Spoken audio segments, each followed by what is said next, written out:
Thank you for watching Scary Animal Attacks. If you like this episode, please remember to hit the like button and leave a comment or two, then subscribe and click on the bell to receive notifications whenever we release new episodes.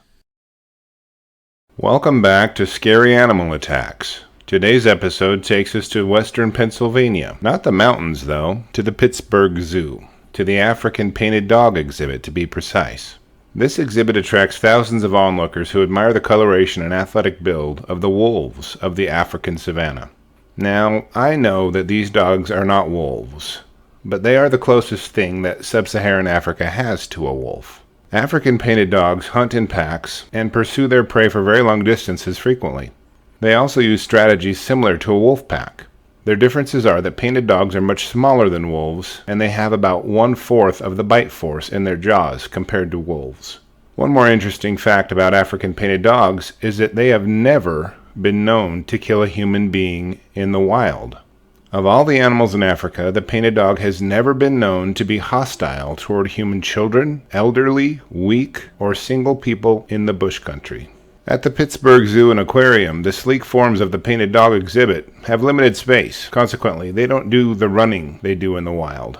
However, they do have a route of travel in the exhibit which they do tend to cover in a routine pattern. Many captive animals rock back and forth or pace across their enclosures and back to give themselves stimulation or break up their boredom.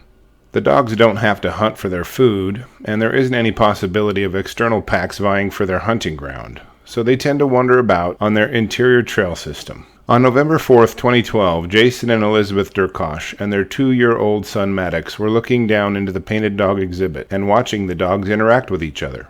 Their primary fence had a gap in it, which allowed people to lean over the exhibit to get a better look at the dogs, but doing so meant disregarding the clearly posted warning signs forbidding this. There was a safety net designed to catch items from falling into the pen, and the exhibit had passed all 35 safety inspections from the United States Department of Agriculture since it opened in 2006.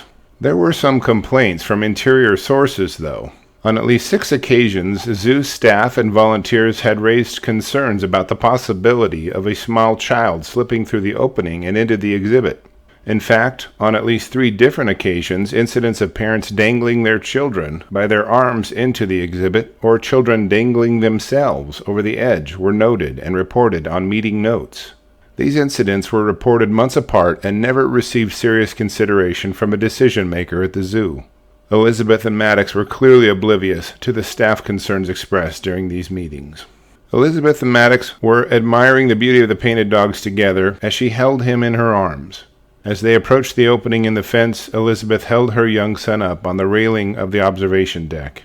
Maddox lurched forward, causing her to lose her grip on him and sending him plummeting into the exhibit.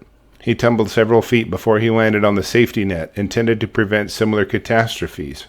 The only problem was, instead of the net absorbing his energy, it sent him rebounding upward and down into the dog pen. It was designed to catch small items like a cell phone or sunglasses, not a young child. Maddox had fallen a combined 14 feet in the fall, but was conscious after he hit the ground. All 11 of the African painted dogs in the exhibit immediately swarmed him. They bit him about the head and neck ferociously. Elizabeth screamed for help and started to climb into the exhibit to save her baby, but onlookers restrained her. She could only watch while the dogs attacked her son.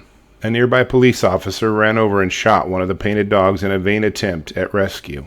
The pack of dogs eviscerated poor Maddox, rupturing and piercing his organs. The dogs dismembered Maddox so quickly that there was nothing that could be done to save him. The veterinarian at the zoo indicated that employees should not risk harm by entering the enclosure to retrieve his body, as little Maddox was clearly dead. The zoo staff eventually recovered his remains, which were sent to a coroner for analysis. The coroner's report indicated that there were 46 bite injuries on his head and neck alone. When asked for a comment on the situation, renowned animal expert and enthusiast Jack Hanna reported that African painted dogs were extremely aggressive in his interactions with them. He filmed many episodes of his television show in Africa and indicated that even if there were police officers present at the moment, there would have been nothing that would have saved little Maddox from the dog's jaws. During the subsequent lawsuit that was filed by the Durkosh family, it became known that the dogs had escaped their enclosure at one point, sending the zoo into lockdown until they could be rounded back up. The dogs did not attack anyone at that time, nor did they act aggressively toward anyone. The zoo claimed that they had not received any complaints about children dangling off the rail into the exhibit, nor parents doing the same. They also said that they had a crisis plan in place to deal with scenarios like this. The lawsuit was settled for an undisclosed amount, and the African painted dog exhibit was replaced with a cheetah exhibit soon after this event. The questions I'm left with after this report is, why did the dogs behave so aggressively toward Maddox when they hadn't been aggressive toward people before? Was it territorial? Was it a sort of frustration derived from their captivity or the exhibit they had to occupy? Or do humans have their behavior all wrong? Is their behavior typical for a predator fighting for its survival? Are the dogs actually considered wild still, even while in a zoo? Should we expect them to behave differently than they would or might in the wild once they're in a zoo? The glaring irony of this story is that the wild dogs were not known to predate on humans at all in their natural environments, but the first ever human death attributed to their jaws occurred once they were exhibited in a zoo. Please post your comments below in the comments section, and remember little Maddox and his family in your thoughts and prayers. Thank you for watching this very sad episode of Scary Animal Attacks. Please be safe, no matter where you are, as you are a very important part of the human community.